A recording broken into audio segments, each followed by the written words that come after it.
Hey everybody, it's Katie from Ray & Company Face Painting and Body Art and the Ray & Co Insiders channel. Welcome. In today's video, we are going to be doing a leprechaun design. I guess you could call it a full face design. It's barely that, but for St. Patty's Day. And this design took me about 4 minutes and 45 seconds in real time. So just wanted to give you a frame of reference there. And let's show you what supplies I'll be using today. We'll just get them all out so you can kind of see them all at once.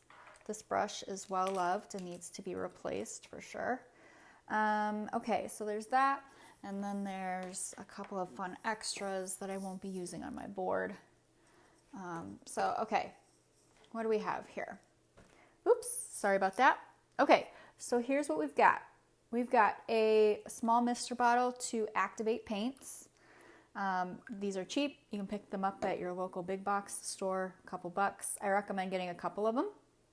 In terms of brushes, we are using a filbert brush today. So this one happens to be by Paint Pal, Silly Farm. It's called the Big Drop brush. And then I've got two round brushes. I might only use one of them, but I've got a number 4 and a number 2. These are by Blazin' Brush by Marcella Bustamante. And so we've got that going. So I'll put those away. I've got a tag regular white and a tag regular black. So these are paraffin wax-based paints that are really good for line work. So that's why I have those separate. I will be using 2 one-stroke cakes today. The flame one is actually called Dragon, and it's made by Tag. And then I have an Artie brush cake in Bright Leaf. That's this green one. Finally, to finish off the design, I won't be using it on my board, but having some chunky cosmetic glitter. These happen to be by American Body Art.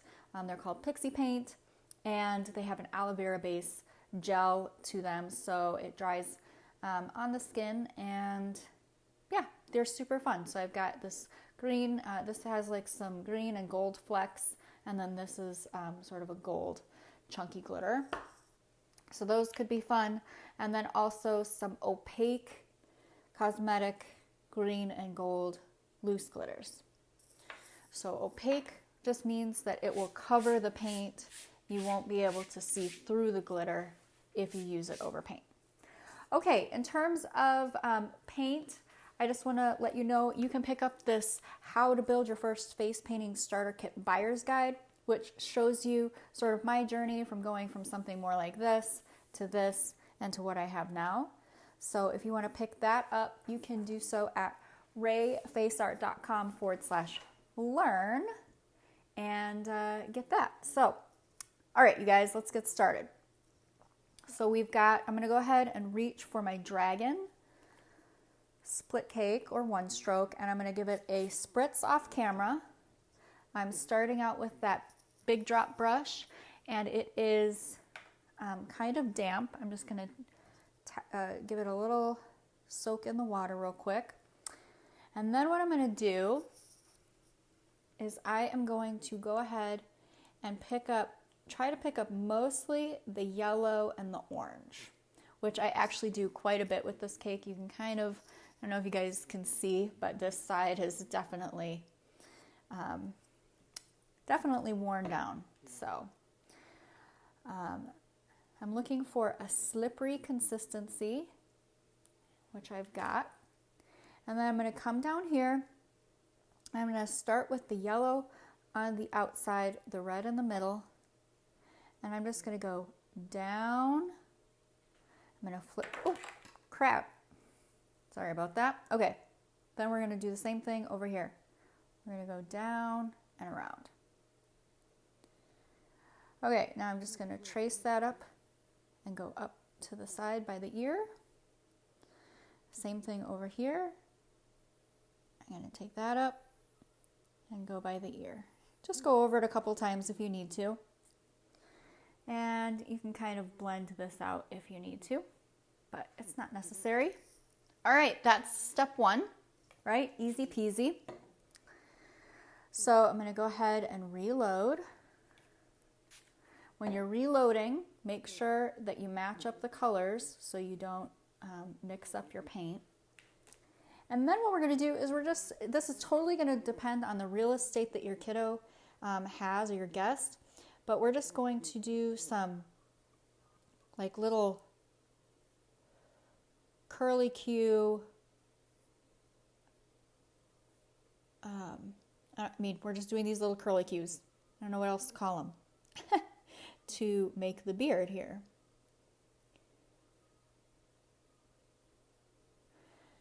And I'm going to go ahead and reload.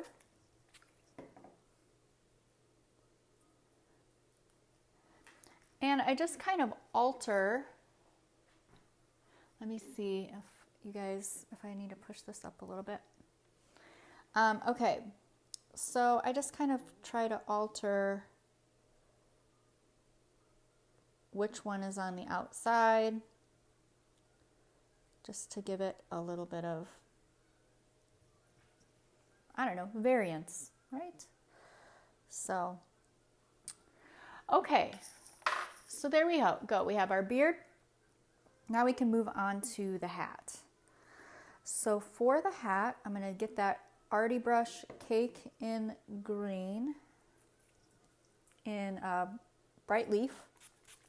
Give it a couple mists. I'm going to go ahead and rinse out that big drop brush.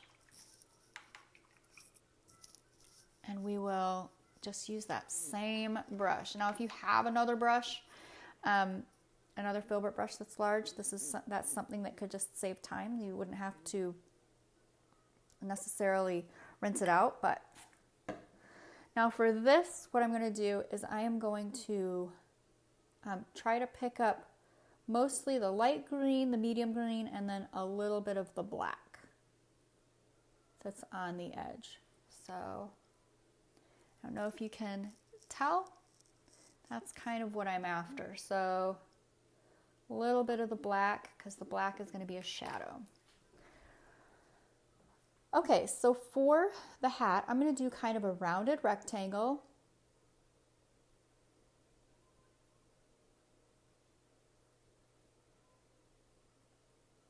And the nice thing about the black, if you're able to pick it up a little more than I just did, is that it kind of gives you a built-in outline, which is nice.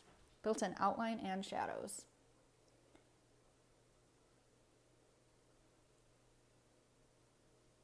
Okay, and then, oops, let's do this one more time, Katie. Okay, now I'm going to flip my brush over so the black is on the bottom, and I'm just going to do a thinner stroke here, okay, to fill it in a little bit.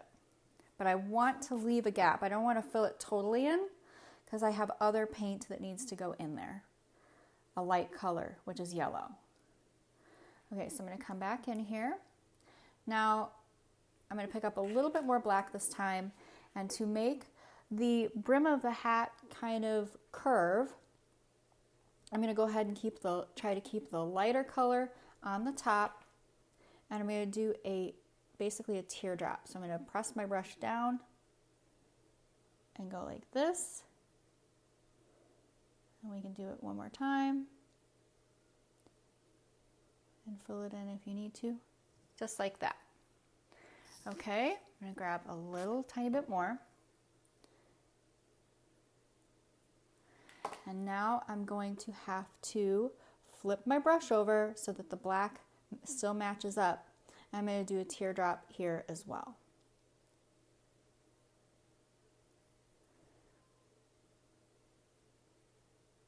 Does that make sense?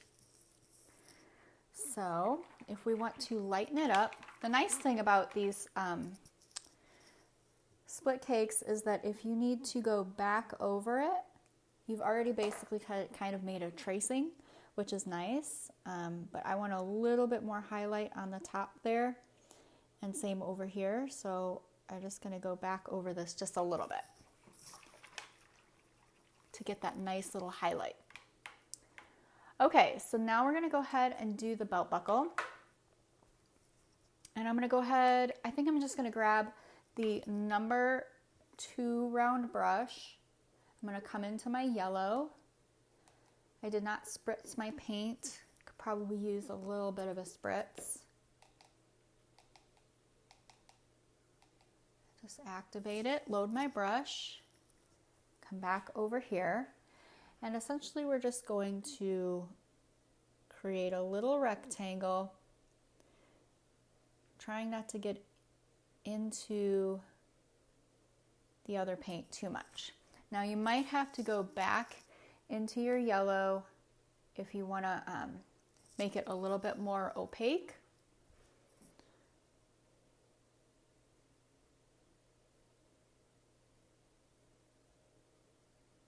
And there we go. All right, so I'm going to rinse my brush off. And I can see that I have, in the meantime, gotten water. There's a water drip on here. I'm going to grab a quick little sponge and just sort of blend this in. Okay. Hopefully my hand doesn't hit it again. I'm going to grab my black. That's one of the downfalls of using these These plastic practice boards is because they, they're plastic, so it takes a little bit longer sometimes for stuff to dry on them. And then you get drips and stuff like that. So, okay, so I'm going to give myself just a little bit of a reference and outline the brim of this hat a little bit.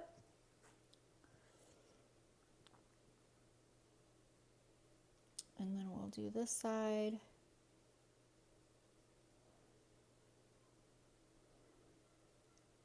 Up here and around, and maybe this down here like this.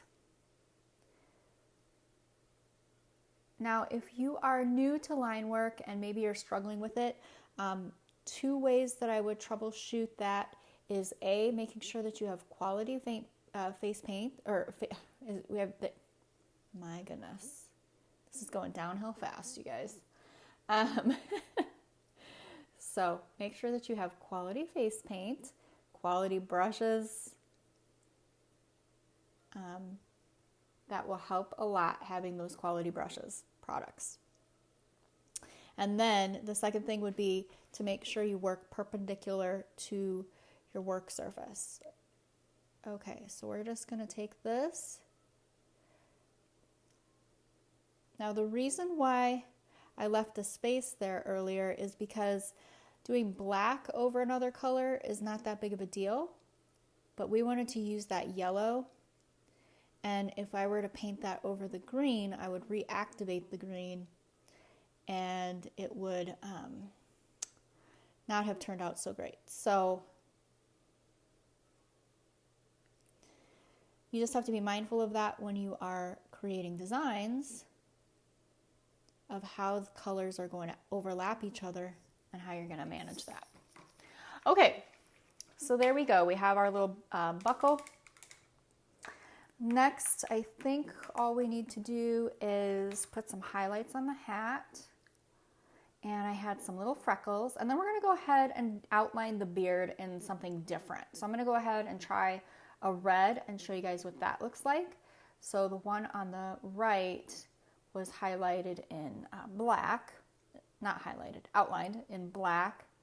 And then the one that we're doing now will outline in red. I feel the need to let you guys know that I'm recording this in the morning and I failed to finish my cup of coffee. So I think maybe before I record the next one, I'm going to have to make that a priority. Anybody feel me? Okay, let's see. I'm going over those lighter areas on the hat and just giving them a little pop of highlight. And then I'm going to go ahead and do a starburst. And to do starbursts, you essentially start in the middle and you flick out. You flick out, go back to the middle, flick out, flick out. Now, you'll notice that I was kind of purposeful about staying away from the black, because my last stroke is going to go over black, which will turn that white paint gray very quick. So keep that in mind as well. Okay, so we've got a little gleam on our buckle, and now we can just do some outlining. Now the outlining is totally up to you. I mean, this would be like a nice to have extra element if you don't have a long line, or, you know, maybe you haven't committed this to muscle memory yet, like I haven't rather. And, you know, I would probably need to work on my speed first with the regular design, and then kind of go back. And if I have more time, then I can outline once I start picking up speed. So totally up to you. If you have a red, it'll definitely be much more forgiving than the black also. So if you're not quite ready to do outlining, or you're not as confident with it yet, you could always go with the red, because it's going to kind of pick up some of those colors underneath. It's going to blend in. So you can see I'm just kind of alternating what I do here. All right, perfect. Let me zoom out and let you guys see the whole sort of picture. But there we have it. So we have our hat, we've got some freckles, we added some extra little elements with our highlights, and you can kind of see the difference between the black outline and the red. And yeah, you could add a little punch of green glitter on that hat when you first do it. That would be fun. And then, like I said, if it's a little girl or something, or if the guys want the glitter too, you could do that. But you could put some glitter on the cheeks, maybe gold glitter instead of freckles. So anyway, I hope you guys enjoyed this tutorial. If you, again, want to pick up that buyer's guide on how to build your first face painting starter kit, again, you can find that at rayfaceart.com/learn. And if you want to check me out on Instagram as well, I'm over there at rayfaceart, so you can find me over there as well. I'm not as up on it as I could be, but I still like to have people over there as well. All right, you guys, I hope you enjoyed this tutorial, and we'll see you on the next one. All right, take care.